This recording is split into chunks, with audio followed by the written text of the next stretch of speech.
постоянно пытались накормить, даже сейчас обычно спрашивают, типа, не начала ли ты есть мясо, не произошло ли чудо.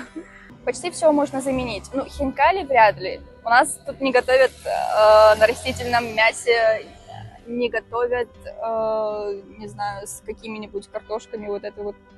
Я нигде здесь не встречала, но есть вареники творожные, не знаю, с вишней даже есть, кто любит сладкое.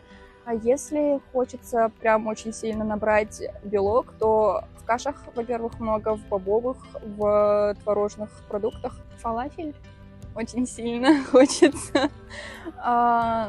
Хумус я тут нигде не видела. Нет, вообще никаких вариантов, наверное, не вижу того, чтобы возвращаться к мясу, даже если это, не знаю, просто курица, просто рыба.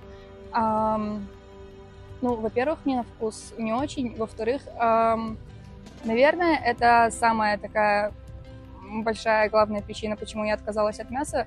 Я, когда ем мясо, у меня на глазах животные, которые, ну, типа, 5 минут назад просто бегали, а сейчас они у тебя во рту. Я не помню, чтобы я хотя бы один раз пыталась, не знаю, хотя бы намекнуть на то, чтобы кто-то перестал есть мясо. Обычно бывает наоборот. Ну, то есть разговор может строиться так.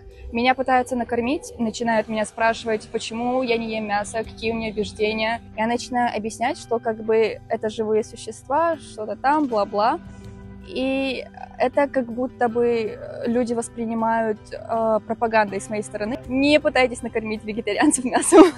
Это бесполезно, это, простите, но глупо. И это как бы неуважение.